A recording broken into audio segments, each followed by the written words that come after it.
नमस्कार. रोकठोक मला पण स्वागत. मी डॉक्टर उदय निरगुडकर. प्रेक्षको, जन्मोजन्मी हाच पती मिळावा म्हणून एकीकडे साकडं घातलं जातं, तर दुसरीकडे विवाहाची नोंदणी करण्याची सुद्धा अनेकांना गरज वाटत नाही, किंवा अनेक विवाहांची नोंदणी देखील होत नाही. मर्यादित प्रमाणात का होईना यश देखील मिळालं. लग्न म्हणजे काय? तर लग्न ही एक पवित्र भावना आहे. भावनांना कायद्याचं संरक्षण देण्याबाबत आता चर्चा सुरू झाली आहे. आता लग्नाच्या अगोदर लिखित कायदेशीर करार करावा लागेल अशी चिन्ह दिसत आहेत. विवाह कायद्यातच सुधारणा करण्याच्या हालचाली सुरू झाल्या आहेत. केंद्रीय महिला आणि बालकल्याण मंत्री मनेका गांधी यांनी कायदा मंत्री सदानंद गौडा यांची भेट घेऊन कायद्यात दुरुस्ती करण्याबाबत चर्चाही केली आहे. अशा प्रकारे लग्नापूर्वी करार भारतात होत नाहीत, पण परदेशात मात्र लग्नापूर्वी असे करार होत असतात. लग्नापूर्वी लिखित करार झाल्यानं नवरा बायकोंच्या दोघांचे हक्क काय, त्यांच्या जबाबदाऱ्या काय हे कायद्यानं ठरवलं जाणार आहे. संपत्तीचं वाटपही कसं करावं हे देखील ठरवलं जाणार आहे. सध्याच्या काळात पत्नीला संपत्तीत वाटा मिळू नये म्हणून अनेक पळवाटा शोधल्या जातात. त्यालाही या सगळ्यामुळे चाप बसणार आहे. घटस्फोटाची प्रक्रिया अत्यंत सुलभ होणार आहे. लिखित कायदेशीर करारामुळे अनेक फायदे असल्याचं सांगत सरकारच्या पातळीवर आता लग्नाच्या कायद्याची चौकट मजबूत करण्याच्या हालचाली सुरू झाल्या आहेत. विशेष म्हणजे 2013 साली राष्ट्रीय स्वयंसेवक संघाचे सरसंघचालक मोहन भागवत यांनी देखील लग्न म्हणजे पती आणि पत्नींमधला एक करार असल्याचं वक्तव्य केलं होतं. तेव्हा त्यावर प्रचंड गरमागरम चर्चा देखील झाली होती. आता महिला आणि बालकल्याण खात्यानं लग्नाच्या कराराचा थेट मसुदाच करायला घेतलाय. या निमित्तानं अनेक प्रश्न निर्माण होत आहेत. लग्नापूर्वी कराराची नेमकी गरज तरी काय? लग्न करारामुळे फायदा होणार की तोटा? विविध धर्मांच्या लग्न कायद्यांवर याचा काय परिणाम होणार आहे? आणि अशा प्रकारच्या लग्न करारात नेमक्या काय तरतुदी असायला हव्यात, यासारख्या असंख्य प्रश्नांची आज चर्चा करूया आजच्या खास रोकटोक कार्यक्रमात. लग्न लिखित की विधिलिखित? कुर्यात् सदा मंगलम शुभमंगल. लग्न विधित की विधिलिखित? शुभमंगल सावधान हे आपण आपल्या आजूबाजूच्या आणि आपल्या नातेवाईकांच्या लग्नात अनेकदा ऐकलं असेल, परंतु या शुभमंगल सावधानच्या आधी आता एका करारावर आपल्याला सह्या कराव्या लागणार आहेत. आणि तो करार लग्न रजिस्टर करण्या इतकाच आपल्याला बंधनकारक असणार आहे. आणि तशा हालचाली सुरू झाल्या आहेत, त्याचीच आपण चर्चा करतोय. त्यासाठी आपण आज अनेक नामवंत स्टुडिओमध्ये आणि स्टुडिओच्या बाहेरच्या आमच्या अनेक ब्युरोजमधून बोलवले आहेत. आपण स्वागत करूया गौरी कानेटकर, विवाह समुपदेशक आणि ख्यातनाम लेखिका गौरी कानेटकर आपल्याबरोबर आहेत. गौरीजी, आपलं या कार्यक्रमात स्वागत. पुण्याहून ते आपल्या बरोबर आहेत. धर्मेंद्र चव्हाण, पुरुष हक्क समिती याचे प्रमुख धर्मेंद्र चव्हाण आपल्या बरोबर आहेत. धर्मेंद्रजी, नाशिकहून ते आपल्या बरोबर आहेत, त्यांचंही स्वागत. जयश्री पाटील, डॉक्टर जयश्री पाटील यांनी कायद्यामध्ये डॉक्टरेट केलेली आहे आणि कराराद्वारे 2006 साली त्यांनी स्वतःचं लग्न कराराद्वारे केलेलं आहे, त्यांचे आपण स्वागत करूया. आणि मुस्लिम सत्यशोधक मंडळाचे प्रमुख डॉक्टर सय्यद भाई हे देखील आपल्या बरोबर आहेत. सय्यद भाई यांनी मुसलमानांच्या विवाह कायद्या संदर्भामध्ये खूप मोठ्या प्रमाणावर चळवळ उभी केली, त्यात त्यांना मर्यादित अशा स्वरूपाचं यश देखील आलं. सय्यद भाई, आपलं या कार्यक्रमात स्वागत. या सगळ्यांना घेऊन आपण चर्चा करणार आहोत ते लग्न लिखित की विधिलिखित या विषयावर. यातला पहिला मुद्दा जो आपण चर्चेला घेणार आहोत तो आपल्या पडद्यावर पाहू शकता. आणि तो पहिला मुद्दा आहे, लग्नापूर्वी कराराची गरज आहे का? लग्नापूर्वी कराराची गरज आहे का?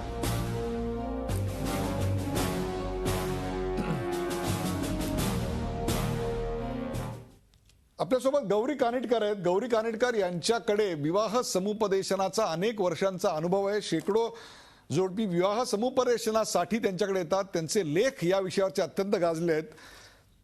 गौरी कानेटकर, तुमचा अनुभव काय आहे? अशा प्रकारच्या लग्नापूर्वीच्या कराराची आता गरज येऊन ठेपली आहे का? गौरी कानेटकर. काही प्रमाणामध्ये याच्याकडे सकारात्मक पद्धतीने बघायला पाहिजे असं मला वाटतं. म्हणजे करार, कोणतेही आपलं नातेसंबंध ज्या वेळेला आपण उभा करत असतो ते खरं तर विश्वासाच्या पायावरती उभं राहायला पाहिजे. त्यामुळे अनेक लोक याच्याकडे नकारात्मक पद्धतीने बघण्याची शक्यता नाकारता येत नाही. पण लग्नाच्या संदर्भातले जे करार, त्याला नप्शियल, प्री नप्शियल करार म्हणजे प्रीनप, बोलीभाषेत त्याला प्रीनप असं म्हणतात, लग्नाशी संबंधित असलेले करार, आणि पोस्टनप अशा दोन्ही संकल्पना पाश्चात्य देशामध्ये आत्ता अवेलेबल आहेत. आपल्याकडे अजूनही पद्धत नाही आहे, पण या सगळ्या गोष्टीकडे आपण सकारात्मक पद्धतीने बघितलं तर नक्कीच त्यातले आपल्याला फायदे जाणवू शकतात. गौरी कांडकर, तुम्ही अनेक मुलींचं विवाहाच्या आधी आणि विवाहाच्या नंतर देखील विविध बाबींवर समुपदेशन केलेलं आहे, म्हणून हा प्रश्न तुम्हाला विचारतो की खरोखरच अशा बाबतीतला तुमचा अनुभव काय आहे? फसवणूक प्रचंड मोठ्या प्रमाणावर सध्या वाढलेली आहे. हो, सध्या जर पण बघितलं ना तर लग्न ही जी आपली कुटुंब संस्था भक्कम करणारी जी व्यवस्था आहे त्याच्यामध्ये बऱ्यापैकी डळमळीत ते सगळं चालू आहे सध्या.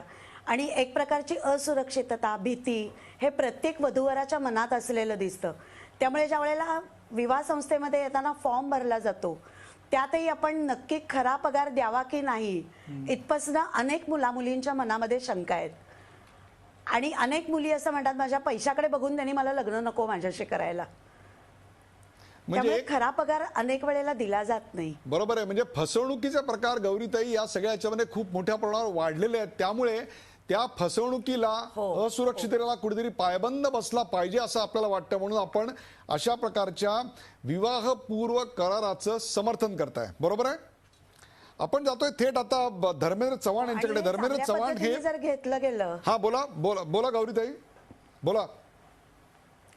हा, हे सकारात्मक पद्धतीने जर त्याच्याकडे पाहिलं गेलं ना तर मला नक्कीच त्याचे फायदे जाणवत आहेत.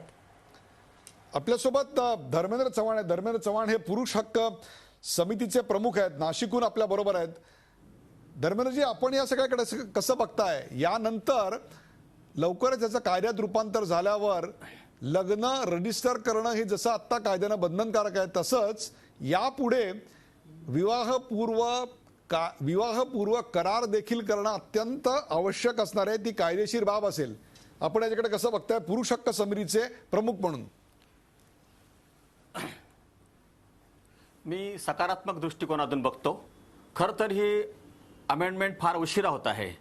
मनेका गांधींनी हे खूप उशिरा सुचवलेलं आहे. 1955 साली भारतीय विवाह कायदा अस्तित्वात आलेला आहे आणि या कायद्यामध्ये हे जे आहे विवाह कराराची जी अट आहे ही खूप अगोदर असायला हवी होती. त्याचे दुष्परिणाम आता मोठ्या प्रमाणात जाणवायला लागलेले आहेत की विवाह झाल्यानंतर पती किंवा पतीने एकमेकांची फसवणूक केली असं आता स्पष्ट व्हायला लागलेलं आहे.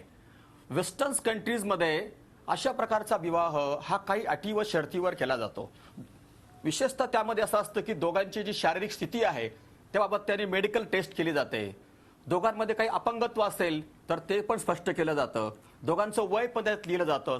सफिशियंट एव्हिडन्स त्याच्याबरोबर जोडला जातो आणि जर कोणी कोणाशी फसवून विवाह करत नाही याची पण काळजी घेतली जाते. त्यामुळं विवाह झाल्यानंतर एकमेकांशी भांडून तू मला फसवलं किंवा तू मला फसवलं असं म्हणत बसण्यापेक्षा विवाह करतानाच त्यामध्ये कॉन्ट्रॅक्ट असायलाच हवा आणि ही अमेंडमेंट फार अगोदर यायला हवी होती. आताही काही हरकत नाही. मनेका गांधी माझं म्हणणं असं आहे की विवाहाची नोंदणी कंपल्सरी झालेली आहे भारतामध्ये. धर्मेंद्र चव्हाण, अशी नोंदणी करत असतानाच अशा प्रकारचा एक टर्म्स कंडिशनचा फॉर्म भरला जावा. धर्मेंद्र चव्हाण, तुम्ही आणि गौरीताई या दोघांचे एकमत आहे की तुम्ही दोघंही एका आता प्रस्तावित गोष्टीकडे अत्यंत सकारात्मक गोष्टीने पाहताय आणि ती म्हणजे अशा प्रकारे विवाहपूर्व करार करण्यात आला पाहिजे असं आपण म्हणताय. आपल्या दोघांचा मतिरार्थ असा आहे की स्त्रीला पुरुषाकडून किंवा पुरुषाला स्त्रीकडून फसवलं जाण्याचं प्रमाण खूप मोठ्या प्रमाणावर वाढलेलं आहे. मग ते शारीरिक अपंगत्व असेल, शारीरिक व्याधी असेल, पगार असेल, इतर अनेक बाबी असतील याच्यामध्ये फसवलं जाऊ शकतं. आणि धर्मेंद्रजी, आपण त्याला आधार देत आहे तो पाश्चिमात्य देशामध्ये असा करार कायद्यानं बंधनकारक आहे असं सांगता, परंतु तिथे देखील लग्नानंतर अगदी करार केलेला असला लग्नाच्या पूर्वी तरी देखील लग्नानंतर घटस्फोटाचं प्रमाण खूप वाढलेलंच आहे. मग अशा प्रकारे लग्नाच्या आधी करार करून फायदा काय झाला? धर्मेंद्र चव्हाण, आपल्या इंडियन पिनल कोडमध्ये ब्रीच ऑफ कॉन्ट्रॅक्ट नावाचा सेक्शन आहे. आपण एक जर कॉन्ट्रॅक्ट केला त्याचा जर ब्रीच केला तर संबंधित व्यक्तीला शिक्षा भोगावी लागेल. आपल्याकडे बऱ्याच वेळा असं होतं भारतामध्ये की विवाहाची जे काही विविध धर्म असतात किंवा जाती असतात त्यांच्यामध्ये वधूवर सूचक मेळावा असतो आणि त्यामध्ये त्यांची एक पत्रिका बनवली जाते, त्यांचं एक पत्रक काढलं जातं. त्यामध्ये बऱ्याच वेळा एकमेकांचं शिक्षण जास्त सांगितलं जातं, एकमेकांचा पगार जास्त सांगितला जातो. पण प्रत्यक्षात विवाह केल्यानंतर असं लक्षात येतं की तेवढा पगार पतीला नाहीच आहे, तेवढं उत्पन्न त्याचं नाहीच आहे. ह्या अनेक गोष्टी नंतर निदर्शनास येतात. पण असा जर कॉन्ट्रॅक्ट असेल तर कुणी कुणाची फसवणूक केली ही गोष्ट स्वच्छ होईल, उघड होईल. अनेक वेळा असं होतं की लग्नामध्ये कोणत्याही प्रकारचा हुंडा दिला जात नाही. असं असताना सुद्धा पत्नीकडचे लोक म्हणतात की मी याला हुंडा दिला होता, याने हुंड्याची मागणी केली होती. किंवा लग्नामध्ये जे काही सोन्याचे दागिने दिले जातात, समजा 5 तोळे सोन्याचे दागिने दिलं गेलं तर पत्नीकडचे लोक आम्ही 10 तोळे दागिने दिलं होतं. त्याच्यामुळे डिस्प्यूट्स क्रिएट होतो. ज्या काही वस्तू लग्नामध्ये एकमेकांना दिल्या आहे, भेट वस्तू असतो किंवा सांसारिक वस्तू असतो, त्याची त्याच्यात नोंद ठेवली गेली पाहिजे. विवाह संदर्भात होणाऱ्या प्रत्येक गोष्टीची नोंद ही कायद्याने बंधनकारक असायलाच हवी, म्हणजे त्याचा कोणी भविष्यामध्ये गैरफायदा घेणार नाही. त्यामुळे एकमेकांविरुद्ध केसेस दाखल होणार नाही. होतं काय, त्या मुलीला गर्भाशयाचा आजार आहे किंवा नपुंसकत्व आहे, मुला मुलीला असो, तर ही गोष्ट लग्नानंतर उघडकीस येते. किंवा सिझोफ्रेनिया या नावाचा एक आजार आहे, मेंटल डिसऑर्डर या नावाचा प्रकार आहे, जे सेक्शन 13 प्रमाणे हिंदू विवाह कायद्याप्रमाणे डायव्हर्सचे ग्राउंड आहे. सेक्शन 11 आणि 12 प्रमाणे त्यामध्ये व्हायडेबल मॅरेजची प्रोव्हिजन आहे हिंदू विवाह कायद्यामध्ये. विवाह झाल्यानंतर ही गोष्ट निदर्शनास येते. उदाहरणार्थ आणखीन एक गोष्ट की समजा एखादी पत्नी आहे, ती लग्नानंतर निदर्शनास येतं की तिची अगोदर तरी शारीरिक संबंध आले होते आणि नंतर मग तिला दिवस गेले असं लक्षात येतं. त्यामुळे काय होतं, मग ब्रीच ऑफ कॉन्ट्रॅक्ट होतो. त्यामुळे दोघा पार्टीमध्ये डिस्प्यूट्स क्रिएट होतो, दोघांविरुद्ध एकमेकांवर कोर्टामध्ये केसेस दाखल होतात, दोघांचं लाईफ स्पॉइल होतं. या सगळ्या गोष्टी स्पष्टपणे स्वच्छपणे जर करारात लिहिल्या असल्या, माझं तर असं म्हणणं आहे की मॅरेज रजिस्ट्रेशनच्या फॉर्म बरोबरच या सगळ्या टर्म कंडिशन दिल्या पाहिजेत. त्यानंतर कोणी म्हणू शकणार नाही इतके पैसे दिले, इतके पैसे मागितले, इतक्या वस्तू दिल्या. दिलीप तौर आपल्या बरोबर. दिलीप तौर हे सर्वोच्च न्यायालय दिल्ली येथे नामांकित वकील आहेत. दिलीप तौर, अशा प्रकारच्या कायद्याची, खरोखरच अशा प्रकारच्या कराराची आता गरज निर्माण झाली स्त्री पुरुषांच्या लग्नामध्ये, काय सांगाल आपण?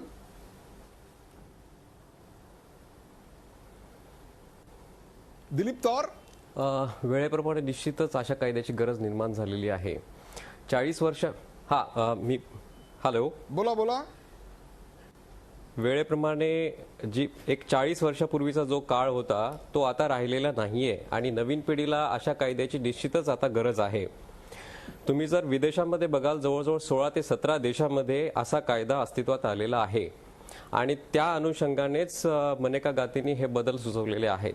परंतु आता हा कायदा आणण्यासाठी काही लीगल ऑब्स्टॅकल्स आहेत.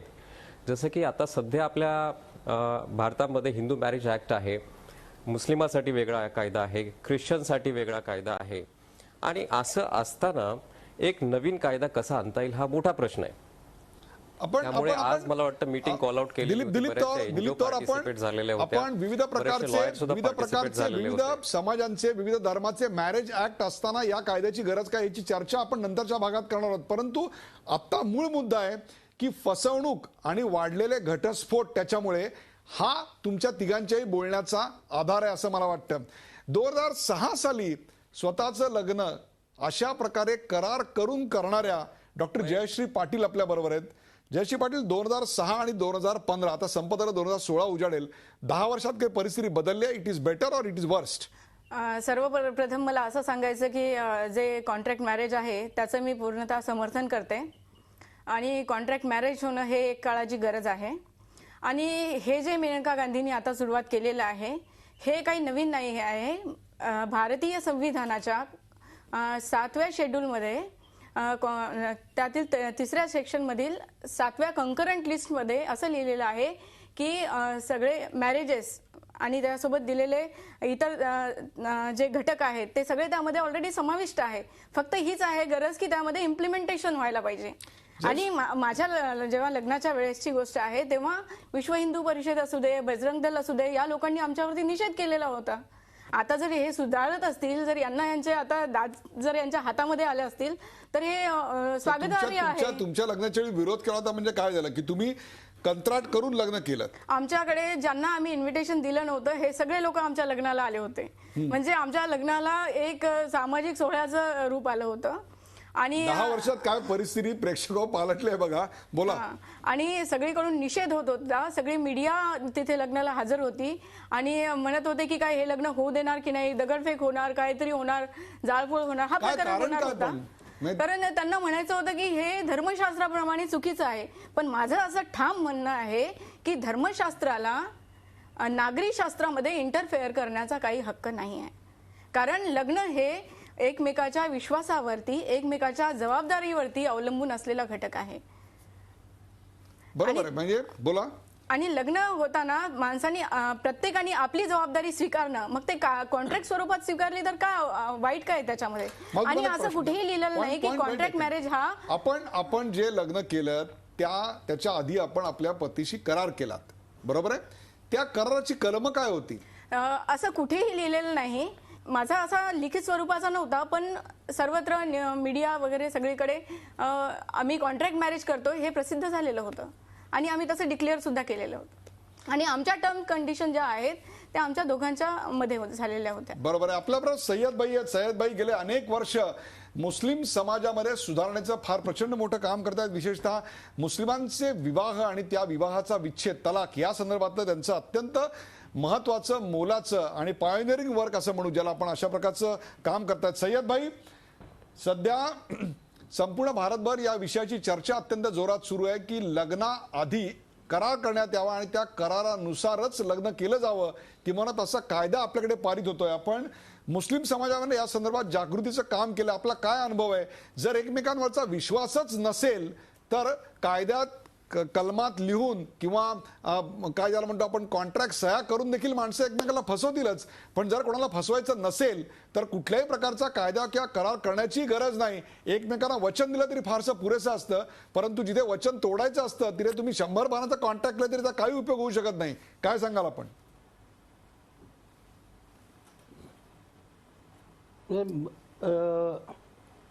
आता कराराबद्दल जे आता पण म्हणालात आपण, इस्लाममध्ये लग्न हा करार आहे आणि करारामध्ये दोन्हीकडून अटी घातले जातात. साधारण उदाहरण तुम्हाला मी सांगतो. मेहरची रक्कम जी असते ना, ते पती पत्नी किंवा दोन्हीकडच्या माणसांच्या संमतीने ठरवली जाते. त्याचबरोबर इस्लाममध्ये इतकी मजबूतीने सगळं मांडणी केलेली आहे की घर बसले तलाक देणार नाही, की तलाक देण्याचा पुरुषाला अधिकार आहे, तरी देखील याची त्याला अटी घालता येतात. लग्न करताना जसं मी ते लग्न नाव ते तिसरी व्यक्ती असते, तसं तलाकच्या वेळेची तिसरं माणसं पुढे गेल्याशिवाय आम्ही तलाक देणार नाही. कारण महिलांना अधिकाधिक संरक्षण देण्यासाठी त्या ह्या इस्लामिक करारनामे निकालनामेत आहे. परंतु होतं काय, हे पुरुष प्रधान समाज असल्यामुळं महिलांना कवडीची किंमत दिली जात नाही. जिथं असं आहे, सरळ सरळचा आमचा जो निकालनामा आहे तो करारच आहे.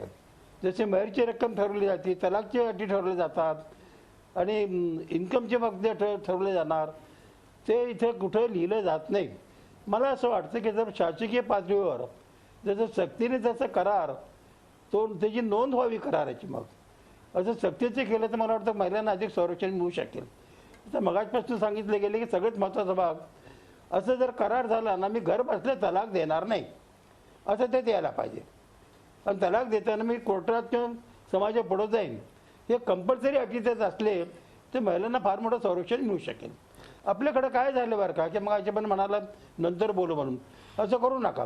या देशातल्या सगळ्या नागरिकांच्यासाठी जसं एक गुन्हेगारी कायदा सगळं समान आहे, तसं सामाजिक कायदा एक तऱ्हेचा असला पाहिजे. सगळं समानतेने महिलांना न्याय मिळाला पाहिजे.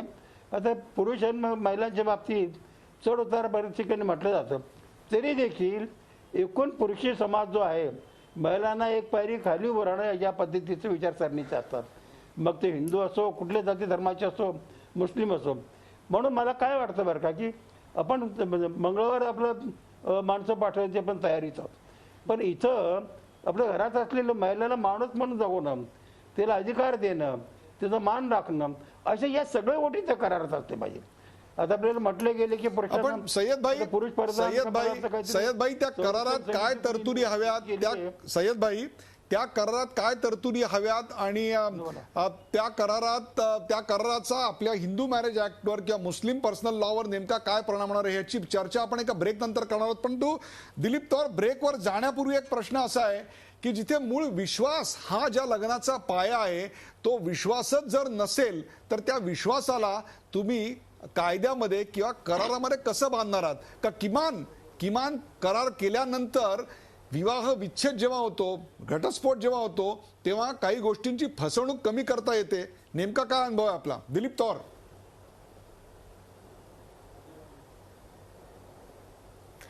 याच्यामध्ये मी तुम्हाला एक अनुभव शेअर करेल. माझ्याकडे आता एक डायव्होर्स पिटिशनच्या अगेन्स्टमध्ये, म्हणजे हायकोर्टच्या ऑर्डरच्या अगेन्स्टमध्ये मी इथे सुप्रीम कोर्टमध्ये स्पेशली पिटिशन केली होती आणि त्याच्यामध्ये त्या हजबंडसाठी मी होतो, त्याचं वय होतं 55 वर्ष. आणि ही जी प्रोसिडिंग सुप्रीम कोर्टापर्यंत आलेली होती ही एका इंटेरिम ऑर्डरच्या अगेन्स्टमध्ये आलेली होती. सुप्रीम कोर्टानं ऑर्डर पास केल्यानंतर परत डी नोव्हो हिअरिंग याची फॅमिली कोर्टासमोर होणार होती. मग एक विचार करण्यासारखी गोष्ट अशी याच्यामध्ये की एका माणसाचं अख्खं आयुष्य एक डिवोर्स पिटिशनच्या एका लॉजिकल एंडला नेण्यासाठी जर लागत असेल तर अशा कायद्याची आता ह्या नवीन देशाला, नवीन पिढीला, यंग जनरेशनला काही गरज नाहीये. आणि त्या अनुषंगानेच हे जे सजेशन सुचवलेले आहेत ते खूपच अभिनंदनीय आहेत आणि चांगले आहेत आणि त्यामुळे हा एग्रीमेंट होणं खूप गरजेचं आहे.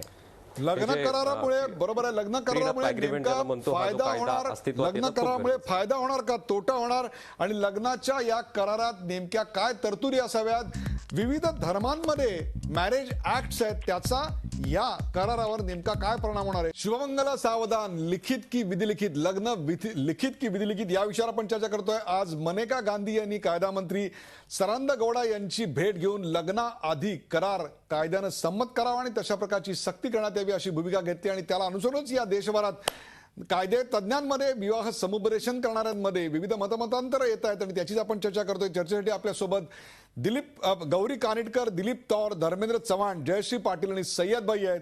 या दुसऱ्या भागामधला जो मुद्दा आपण चर्चेला घेतो तो आपण आपल्या पडद्यावर पाहू शकता आणि तो मुद्दा आहे लग्न करारात काय तरतुदी हव्यात.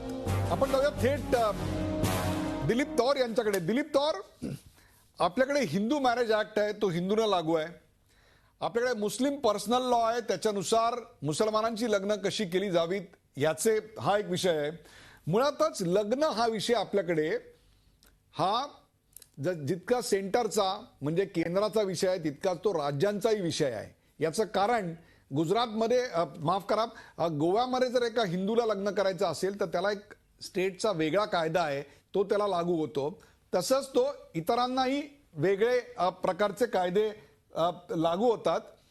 हाच तर खरा सवाल आहे की जेव्हा इतर धर्मांचे प्रत्येकाचे वेगवेगळे कायदे आहेत, असं असताना या वेगळ्या कायद्याची, दिलीप तौर यांच्याकडे जाण्यापूर्वी हा प्रश्न जयश्री पाटील यांना विचारूया.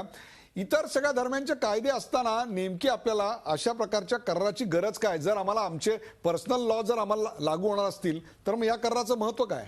जर तुम्ही धर्मशास्त्राप्रमाणे जर का विवाह अशी संकल्पना सांगत असाल तर याच्यामध्ये नेहमीकरिता स्त्रियांना थोडं गुलामीच्या दृष्टिकोनातून बघितलेलं आहे, कमी दर्जा दिला गेलेला आहे. पण कराराने जर लग्न केलं तर त्यामध्ये स्त्री आणि पुरुषांचं स्टेटस जे आहे ते इक्वल असणार आहेत आणि त्यांच्या मध्ये जे करार होणार आहे त्यामध्ये स्पष्ट लिहिला जाणार आहे की त्यांच्या टर्म्स अँड कंडिशन्स काय असतील. पण मगाशी तुम्ही कसं विधान केलं की धर्मशास्त्र आणि नागरिक शास्त्र, धर्मशास्त्र आणि नागरिक शास्त्रात तोंड खुपसायचं काही कारण नाही, किंवा नागरिक शास्त्राचे नियम हे वेगळे असतात असं आपण म्हणताय. परंतु जर अशा प्रकारचा करार एखाद्या स्त्री आणि पुरुषानं केला आणि ते एकत्र नांदू लागले, परंतु त्यांच्यावर अंमलबजावणीची वेळ जेव्हा येते त्यावेळेला कुठेतरी त्यांचा मुस्लिम पर्सनल लॉ असेल किंवा हिंदू मॅरेज ऍक्ट असेल हेच लागू होणार असतील तर मग याच्यातली नेमकी कायद्याची स्पष्टता काय आहे? म्हणजे एखाद्या स्त्री पुरुषांनी लग्नाचं कंत्राट केलं तर ते अंतिम मानायचं का ते ज्या धर्माचे आहेत त्याचा मॅरेज ऍक्ट अंतिम मानायचा? कसं आहे, जर कॉन्ट्रॅक्ट मॅरेज झालेला असेल त्यावेळेस जो कायदा लागू आहे त्यांना, जो त्यांच्या शास्त्रानुसार म्हणजेच जो हिंदू असेल तर हिंदू मॅरेज ऍक्ट, जो कायदा लागू असेल त्यानुसार त्यांना मेंटेनन्स आणि बाकी जे काही सवलती आहेत त्या सगळ्या दिल्याच जातात. आणि जर हा कायदा करणार असाल तर यामध्ये ह्या आपण तरतुदी ऍड करू शकतो. गौरी कानिटकर, अशा प्रकारचा करार लग्नापूर्वी झाल्यामुळे नेमक्या कोणत्या गोष्टींचा फायदा स्त्रियांना आणि कोणत्या गोष्टींचा फायदा पुरुषांना होईल असं वाटतं आपल्याला? गौरी कानिटकर, मला असं वाटतं ह्याच्यामध्ये की 3 पद्धतीने आपल्याला याच्यावरती जागृती करता येऊ शकेल. सगळ्यात पहिल्यांदा असं आहे की आपल्याकडे 2 व्यक्तींचं लग्न होत नाही तर एका कुटुंबाचं दुसऱ्या कुटुंबाशी लग्न होत असतं. वधूवरांच्या बरोबरच त्यांचे पालकही याच्यामध्ये अंतर्भूत असतात. त्यामुळे पालकांमध्ये याची जागृती खूप मोठ्या प्रमाणावरती व्हायला पाहिजे. कारण अनेकांना हा विषय कदाचित याच्याकडे जर तारतम्याने बघितलं तर नंतर याने यातले फायदे नक्कीच जाणवू शकतात. त्यामुळे 3 पातळ्यांवरती याचा विचार करायला पाहिजे. वधूवरांमध्ये जागृती, त्यांच्या पालकांमध्ये जागृती, वेळ पडली तर वकिलाची मदत घेणं, या सगळ्या पातळ्यांवरती त्याचा विचार व्हायला पाहिजे. आणि त्याचबरोबर जरी हा एक भावनिक प्रकार असला आपलं लग्न हा, तरी सुद्धा सोशॉलॉजीच्या दृष्टीने सुद्धा आपल्या समाजामध्ये लग्न ही त्या व्यक्तीच्या आयुष्यामध्ये एक अंतर्बाह्य बदलून टाकणारी घटना असते. तर ते दोन्ही बाजूंची काळजी घेऊन अनेक मसुदे अतिशय काळजीपूर्वक पद्धतीने तो तयार व्हायला पाहिजे. धर्मेंद्र चव्हाण, पुरुषांना याचा काय फायदा होईल असं आपल्याला वाटतंय आणि भावनेला कायद्याचं संरक्षण खरोखरच देता येतं का? काय मत आहे आपलं?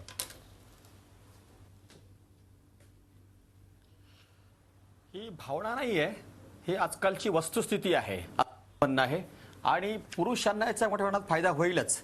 कारण फॅमिली कोर्टामध्ये आणि इतर कोर्टामध्ये सिनियर डिव्हिजनकडे जे मॅटर्स सध्या प्रलंबित आहेत त्या मॅटर्समध्ये फसवून लग्न केल्याचे सेक्शन 12चे मॅटर्स मोठ्या प्रमाणात वाढत आहे.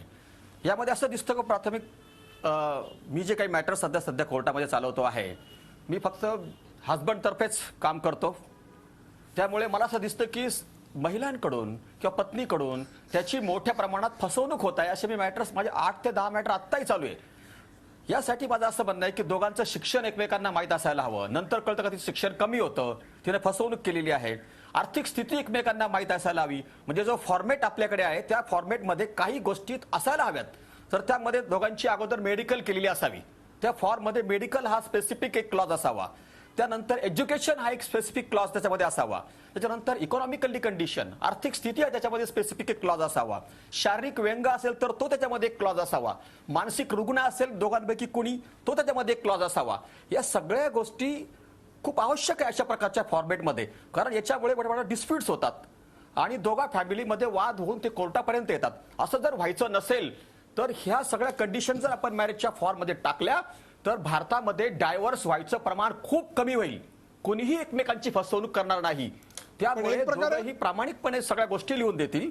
धर्मेंद्र चव्हाण, त्यामुळे फसवणुकीचे गुन्हे दाखल होणार नाहीत. धर्मेंद्र चव्हाण, एका अँगलनी पाहायला गेलं तर लग्न करणं कठीण आणि डिवोर्स घेणं सोपं अशी परिस्थिती निर्माण होईल. नाही, डायव्हर्स घेणं आता खूप अवघड आहे आणि त्यातल्या त्यात तर पुरुषांना डायव्हर्स घेणं खूपच अवघड आहे.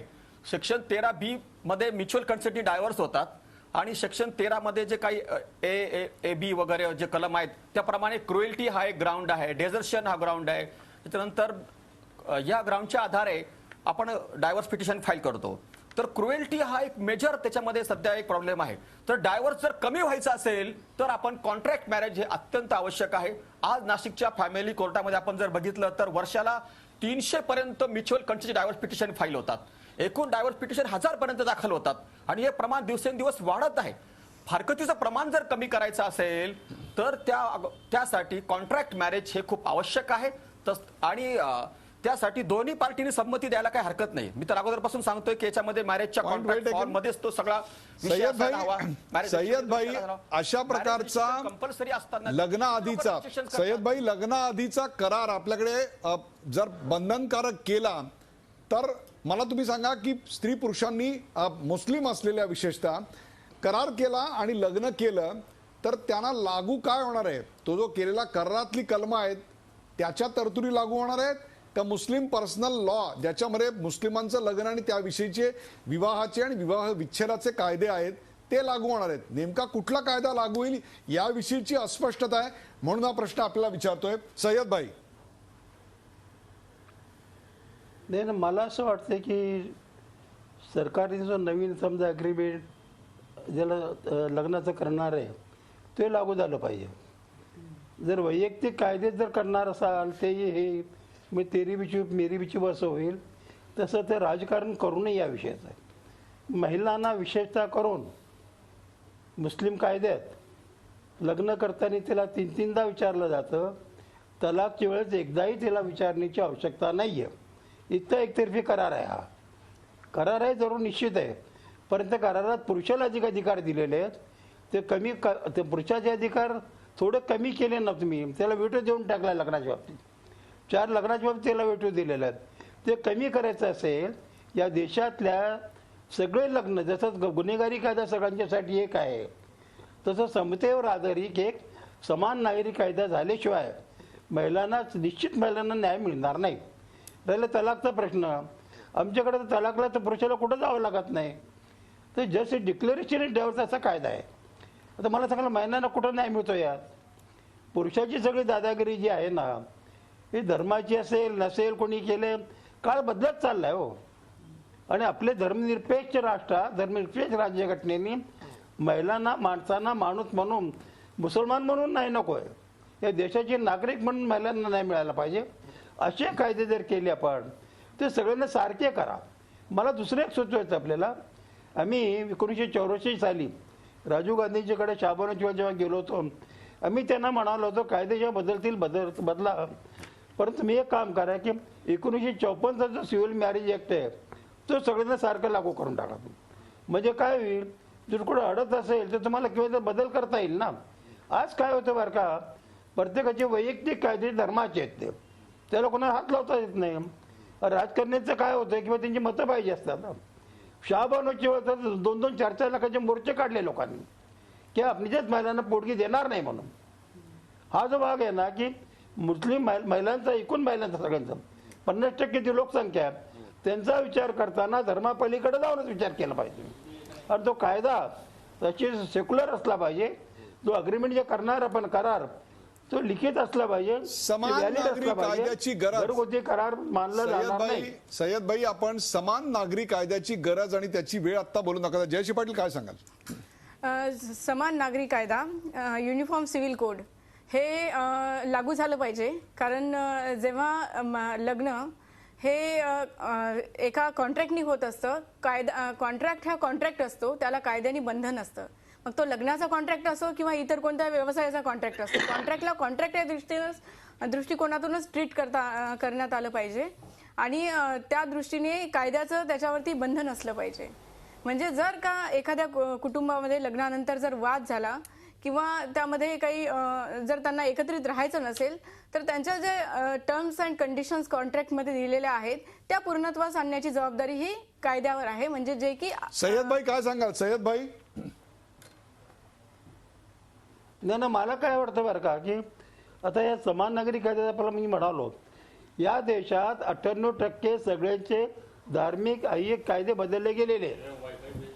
ऐकताय ना मी काय सांगतोय ते? बरोबर आहे. या देशात सगळ्यांचे सामाजिक जे कायदे आहेत ते 98% बदल, 2% फक्त शिल्लक राहिले. तो बदल करून की सगळ्यांना समान नागरी कायदा लागू करा, समतेवर आधारित असला पाहिजे, या देशातल्या महिलांना न्याय देणार असला पाहिजे. मला सांग, गुन्हेगारी कायदा सगळ्यांचा एक आहे की नाही? 1830 साली जो गुन्हेगारी कायदे बदलून ब्रिटिशांनी एक गुन्हेगारी कायदा तयार केला, तसं कोणाचा धर्म बुडाला नाही त्यातून. मग महिलांना न्याय देणारे जर कायदे झाले, समतेवर आधारित जर कायदे झाले तर त्यात काय फरक काय पडणार आहे? होतं काय की पुरुषी समाज आहे आपल्याकडं, महिलांनी मतं कोणाला द्यायचे पुरुषांनीच सांगायचं. नाही, पॉईंट राजकारणाचा मुद्दा सय्यद भाई क्षणभर बाजूला ठेवूया. दिलीप तौर यांच्याशी आपला संपर्क पुन्हा एकदा झाला. दिलीप तौर, मगाशी काही काळ आपल्याशी संपर्क होत नव्हता, परंतु मुद्दा असा आहे की अशा प्रकारे लग्न आधीचे करार अस्तित्वात आले आणि ते कायद्यानं बंधनकारक झाले तरी देखील जर आमच्या डोक्यावर मुस्लिम पर्सनल लॉ असेल किंवा धर्माप्रमाणे हिंदू मॅरेज ऍक्ट असेल आणि तोच जर शेवटी अंतिमता लागू होणार असेल, सुपरसिडिंग दी कॉन्ट्रॅक्ट मॅरेज, तर मग या कॉन्ट्रॅक्ट मॅरेजचा नेमका उपयोग काय होणार आहे? त्याच्यातनं न्याय कोणाला मिळणार आहे? दिलीप तौर.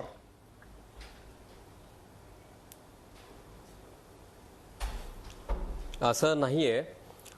आपल्याकडे एक स्पेशल मॅरेज ऍक्ट आहे. म्हणजे apart from Hindu marriage act, apart from other acts, आपल्याकडे स्पेशल मॅरेज ऍक्ट आहे जो की संपूर्ण समाजासाठी आहे.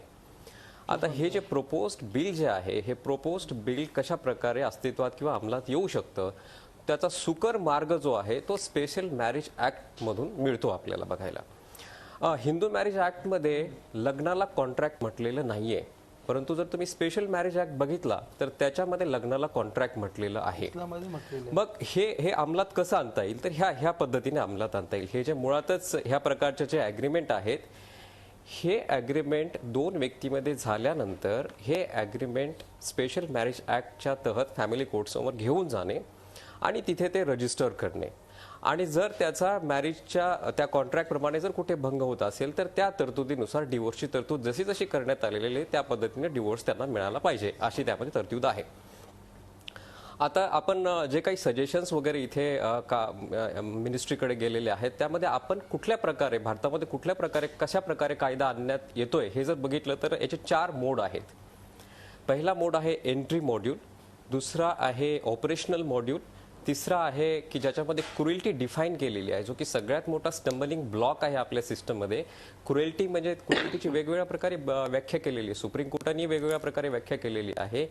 त्यामुळे हे प्रथमच हे खूप हिस्टॉरिकल असेल की प्रथमच देशाच्या इतिहासामध्ये एक असा कायदा येईल की ज्यामध्ये 2 व्यक्तीला बसून क्रूरता कशाला म्हणायचं या संबंधीचे व्याख्या त्या अग्रीमेंटमध्ये लिहिण्यात येतील. हे खूप महत्वाचं आणि हिस्टॉरिकल आहे. दिलीप तौर हाच तर खरा मुद्दा आहे. दिलीप तौर या देशात 50% या देशात 25% लोक निरक्षर आहेत जे बिलो द पॉवर्टी लाईन आहेत. अनेकदा लग्न होतात तेव्हा वय जेमतेम 18 असतं. अशा वेळेला त्या मुलाला आणि त्या मुलीला आपल्या लग्नाच्या करारामध्ये काय तरतुदी असाव्यात हे लिहावयाची अक्कल आलेली असेल असं आपल्याला वाटतंय का? अनेकदा विवाह झाल्यानंतर असं विवाह विच्छेद झाल्यानंतर असं सांगतात की नाही तो चांगला होता परंतु माझ्यासाठी योग्य नव्हता, ती चांगली होती पण माझ्यासाठी योग्य नव्हती, अल्लडपणे आम्ही केलेली चूक होती लग्न ही, असं 20-22व्या वर्षी लोक सांगतात. तेव्हा असा प्रश्न येतो की मग अशा प्रकारचा करार करण्या इतपत कायदेशीररित्या ते सज्ञान झालेले असतील का? दिलीप तौर. मी सांगतो 2 गोष्टी आहेत त्याच्यामध्ये. एक तर हे खूप मोठं परसेप्शन आपल्यामध्ये असं आहे की फक्त खेड्यातले जे अशिक्षित लोक आहेत हे जास्त डिवोर्स घेतात. तसं होत नाही.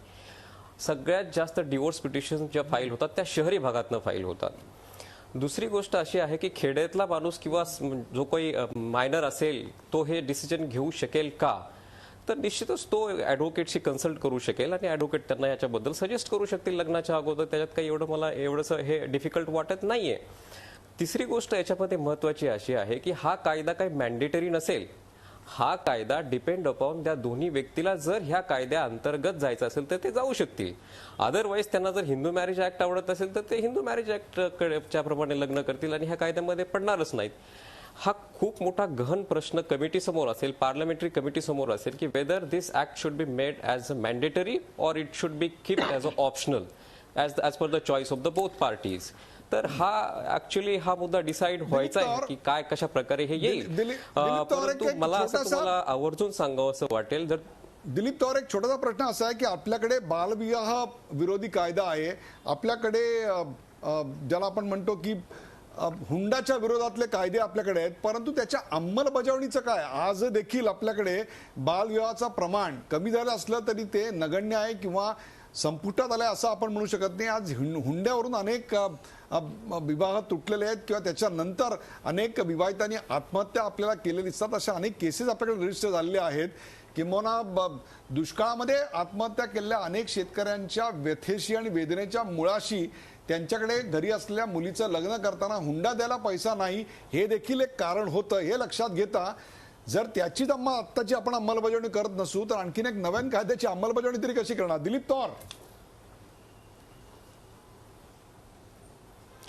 नाही, इट्स व्हेरी इंटरेस्टिंग क्वेश्चन. मला हा प्रश्न मुंबईवरनं सकाळीच एक जणांनी माझ्या ॲडव्होकेट मित्राने विचारला आणि त्याचं उत्तर असं आहे की ह्या ॲग्रीमेंटमध्ये जर कुठे डिस्प्यूट आला तर सिव्हिल कोर्टाला कुठलंही ज्युरिस्डिक्शन नसेल आणि संपूर्ण ज्युरिस्डिक्शन हे आर्बिट्रेटरकडे जाईल.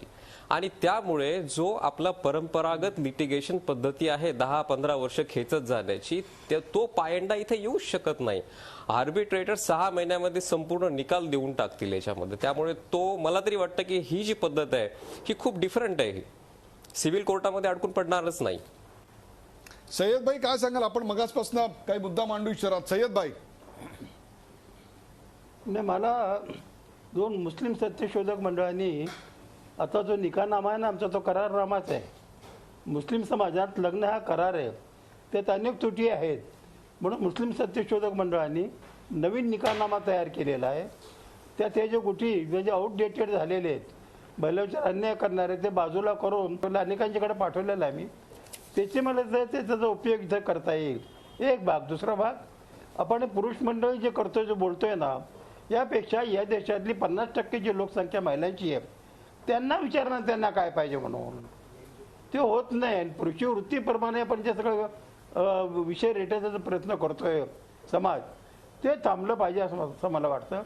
असं की सगळ्यांना प्रत्येकाला डॉक्टर जयश्री पाटील. विचारणा करून काही प्रश्न सुटणार नाहीये. माझं याच्यामध्ये असं दुमत याच्यामध्ये असं ठरतं की हा जर कायदा तुम्ही बनवणार असाल जो की ऑलरेडी आहे आणि जर त्याचं इम्प्लिमेंटेशन करणार असाल, घटनेमध्ये तशी जे तरतूद घटनेमध्ये आहे. तशी तरतूद आहे 7व्या शेड्यूलमध्ये, कॉन्करंट लिस्टमध्ये आहे. जर तुम्ही याचं इम्प्लिमेंटेशन फोर्सिबली जर करणार असाल तर तो इट मस्ट बी मॅन्डेटरी, नाहीतर त्याला काही महत्त्व राहणार नाही, तो एका बाजूला पडला जाईल.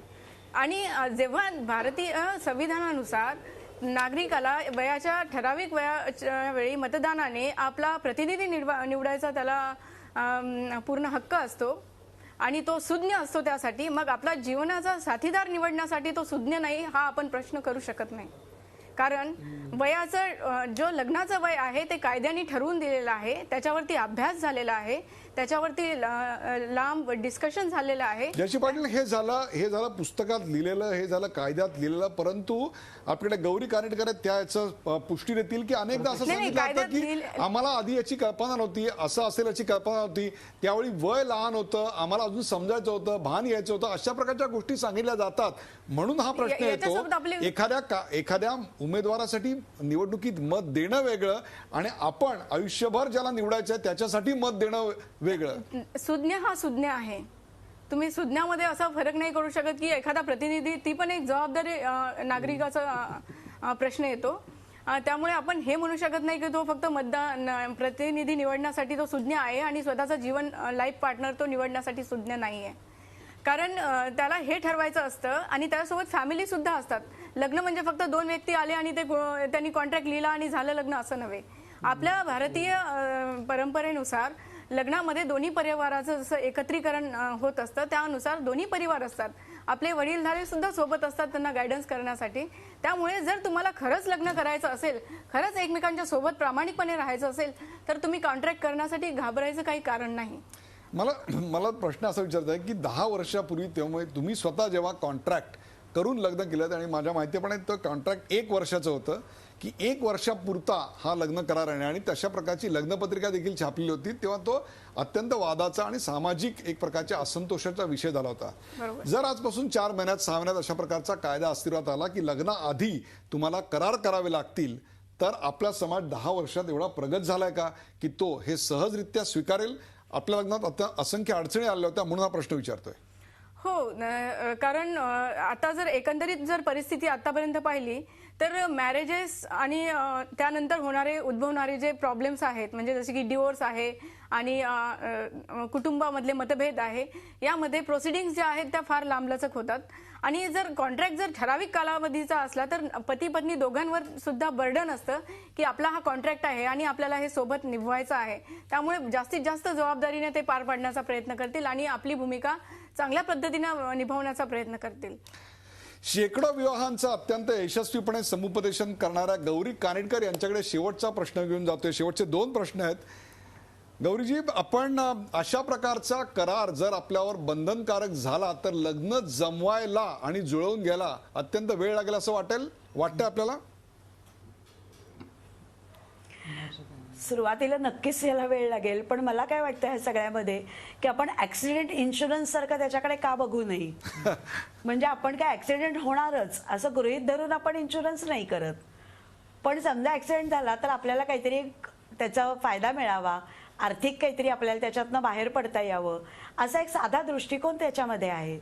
तर मला असं वाटतं या अगदी सकारात्मक पद्धतीने आपण त्याच्याकडे नक्की बघावं. आणि तुम्ही म्हणता ते अगदी बरोबर आहे की सुरुवातीला आपल्या पूर्ण समाजामध्ये हे झिरपायला निश्चितपणे वेळ लागेल. कारण साधं मेडिकल टेस्ट करूया आपण आधी असं जरी नुसतं आम्ही आमच्या फॉर्ममध्ये लिहिलेलं आहे ऍक्च्युली की मेडिकल टेस्ट करावी की नाही वगैरे, तर त्याच्यावरती सुद्धा अजून हे झिरपायला वेळ लागतोय. तर लिगली करार करायचं म्हणल्यानंतर लग्न जमायला नक्की अडचणी येऊ शकतात. या करारामुळे सध्याच्या प्रचलित लग्न संस्थेतल्या कोणत्या गोष्टी मोडल्या जातील असं वाटतं आपल्याला आणि कोणत्या नवीन प्रथा आपल्याकडे रूढ होतील असं वाटतंय गौरीताई? सगळ्यात पहिल्यांदा असं आहे की फसवणुकीचे प्रकार निश्चितपणे वाढलेले आहेत पूर्वीपेक्षा. किंबहुना एकमेकांवरचा जो विश्वास आहे तो इतका कमी झालेला आहे की पूर्वी असा एक 15, 20, 25 वर्षापूर्वी एखाद्या ओळखीच्याने सांगितलं की डोळे मिटून लग्न कर, तर त्या मुलीचं लग्न सहजपणाने होऊन जायचं. पण आता असं ओळखीच्यातनं स्थळ सुचवून लग्न होणं ही गोष्ट खूप दुरापास्त झालेली आहे. प्रत्येक गोष्टीची खातरजमा करावी असं मात्र वाटायला लागलंय. डिटेक्टिव्ह एजन्सीज त्याच्यासाठी खूप कार्यरत झालेल्या आहेत. प्रत्येक वेळेला पालक आमच्याकडे येतात ते असं विचारते त्या मुलाची माहिती कशी काढायची. आणि खरोखरच हा गहन प्रश्न आहे. मग एखादा मुलगा रात्री रोज 2 पेग घरात घेत असेल तर बाहेर कळायला काहीही मार्ग नाहीये. पण मला असं वाटतं कायद्याने जर हे काही करता आलं तर त्याला नक्की बळकट येईल आणि निश्चितपणे त्याच्याकडे ना खूप पॉझिटिव्हली बघितलं तर त्यातनं चांगलं काहीतरी निष्पन्न होऊ शकेल असं वाटतं मला. प्रेक्षक हो, काळ बदलला. लक्षात घ्या, पूर्वीच्या काळी आई वडील लग्न लावायचे, परंतु आता इंटरनेटवर अनेक मुलं स्वतःचं लग्न जुळवतायत. जसा काळ बदलला तसा लग्नाकडे बघायचा दृष्टिकोन देखील बदलला. लग्न हे एक विधिलिखित आहे आणि लग्नाच्या गाठी या स्वर्गात बांधल्या जातात, पृथ्वीवर फक्त त्या प्रत्यक्षात उतरतात असं एकेकाळी मानलं जात होतं. अगदी आत्ता 15, 20, 25 वर्षापूर्वीपर्यंत पती हाच परमेश्वर आहे असं मानणाऱ्यांची त्याच्या आधीची एक पिढी होती. त्या काळच्या चित्रपटामध्ये, साहित्यामध्ये या सगळ्याचं चित्रीकरण झालेलं आपल्याला आढळतं. पण आता मात्र समाजव्यवस्था झपाट्यानं बदलते. जागतिकीकरणाचा हा रेटा आहे. मूल्य बदलत आहेत. बदलत्या परिस्थितीमुळे लग्न व्यवस्थेलाही प्रचंड मोठ्या प्रमाणात धक्के बसतात आणि हे आपण स्वीकारलं पाहिजे.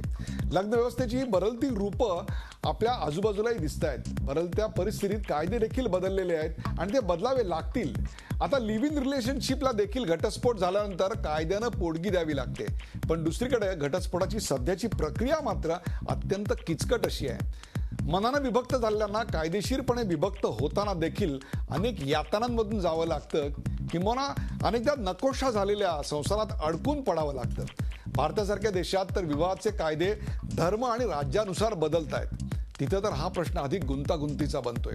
शेवटी कायदा हा सगळ्यांचं आयुष्य अधिक सुकर, चांगलं व्हावं यासाठी असायला हवा. त्यामुळे लग्नापूर्वी करार करावा लागला आणि त्यातून जर नवरा बायकोचं आयुष्य अधिक आनंदी, सुखी, समाधानी होत असेल तर किंवा तेवढीच जर अपेक्षा या कायद्यामागे असेल तर त्यामुळं अगदी कायदेशीर करार करून विवाहाच्या वेदीवर चढणाऱ्या जोडप्यांसाठी देखील आपली भावना नांदा सौख्य बरे अशीच असायला हवी. या कार्यक्रमात सहभागी झाल्याबद्दल सर्व मान्यवरांचे आभार. ताज्या बातम्यांसाठी पाहत राहा झी 24 तास. रहा एक पाऊल पुढे. झी 24 तास रहा एक पाऊल पुढे.